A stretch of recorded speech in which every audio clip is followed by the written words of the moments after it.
배워서 남주는 지우학사의 오디오북에 오신 것을 환영합니다. 이 내용은 지우학사 최동근 작가가 일반인들의 눈높이에 맞게끔 기획한 인문 교양 시리즈물로서 주요 유교 경전의 하나인 맹자를 최대한 쉽게 풀이한 것입니다. 오늘은 그 6번째로서 하필 완리장이라고도 불리는 양해왕편 제1장의 결론을 살펴보겠습니다.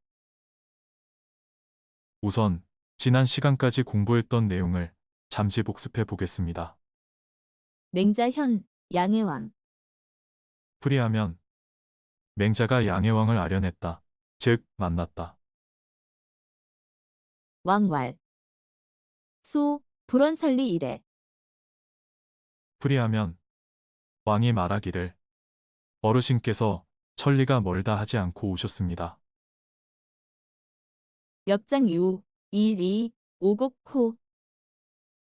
풀이하면 역시 장차 내 나라에 이익이 되는 것이 있겠는지요. 맹자 대왈. 풀이하면 맹자가 대답하여 말했다. 왕, 하필 완리. 여교, 인의, 이의. 풀이하면 왕께서는 하필이면 이익을 말하십니까? 다만 어짐과 의리가 있을 뿐입니다. 왕왈, 하이리, 오국. 대부왈, 하이리, 오가.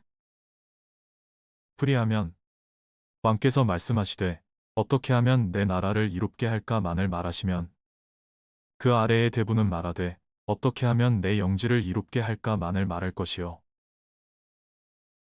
사, 서인왈, 하이리, 오신. 상하교, 정리, 이, 국이의. 풀이하면 또한 그 아래의 선비와 서민은 말하되 어떻게 하면 내 몸을 이롭게 할까만을 말할 것입니다. 이렇듯이 상하 계급이 모두 서로의 이익만을 취하려 한다면 나라는 위태로울 것입니다. 만승지국, 시, 기군자. 필, 천승지가. 풀이하면 만승의 나라, 즉 천자의 나라에서 그 임금을 시해하는 자는 반드시 천승의 가문, 즉 제후이고 천승지국, 시, 기군자. 필, 백승지가. 풀이하면 천승의 나라, 즉 제후의 나라에서 그 임금을 시해하는 자는 반드시 백승의 가문, 즉 대부이다. 오늘은 그 뒷부분을 이어서 공부하겠습니다. 원문을 한번 천천히 읽어보겠습니다. 만취 1,000원, 천취 100원, 불이 불다위. 풀이하면 원래 봉건제도라는 것은 만승의 나라에서 제후는 10% 정도인 천승을 취합니다. 즉 분봉 받습니다.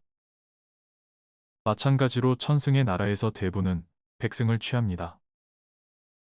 그런 일이 많지 않다고는 할 수 없습니다. 즉 흔합니다. 9. 위후의 이 설리, 불탈불렴. 풀이하면 그러나 제후나 대부가 만일 의로움을 뒤로하고 이익을 앞세우게 되면 즉 분봉받은 10%에 만족하지 않고 주군의 모든 것을 빼앗지 않으면 절대 만족해하지 않습니다. 이 부분의 해석은 다소 어렵기도 하거니와 사람에 따라서는 여러 가지로 해석이 가능합니다. 왜냐하면 만이 천을 취한다거나 천이 백을 취한다는 매우 모호한 표현이 사용되었기 때문입니다. 하지만 앞뒤 문맥에 비춰보아 만은 만승, 천은 천승, 백은 백승을 뜻함을 유추할 수 있습니다. 또한 하극상으로 신하가 주군을 시해한다는 표현이 앞에 나왔기 때문에 이 문장의 주체도 자기 이익을 위해 하극상을 노리는 신하로 볼 수 있습니다.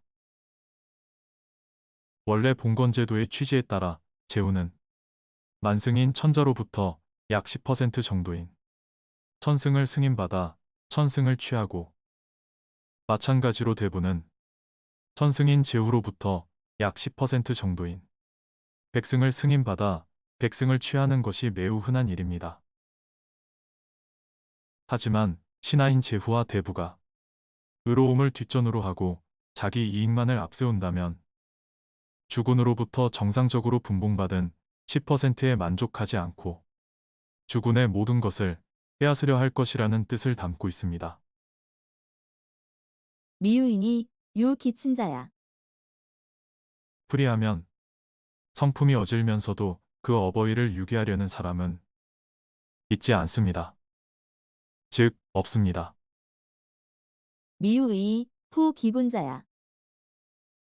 풀이하면 성품이 의로우면서도 그 임금을 뒷전에 두는 사람은 있지 않습니다. 즉, 없습니다. 완역왈 인의 이의 하필왈리. 풀이하면 왕께서는 다만 어짐과 의로움을 말할 뿐입니다. 즉, 말씀하셔야 합니다. 그런데도 어찌 하필 이익을 말씀하십니까?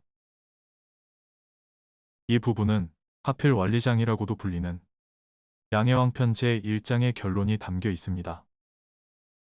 즉, 양해왕이 인과 의를 따르면 모든 것이 순리대로 되지만 이익만을 강조하면 아랫사람들의 하극상 등 손해볼 일만 있는데 왜 하필이면 이익을 말하느냐고 맹자는 지적하고 있습니다. 오늘은 여기까지입니다. 지금까지 배워서 남주는 지우학사였습니다.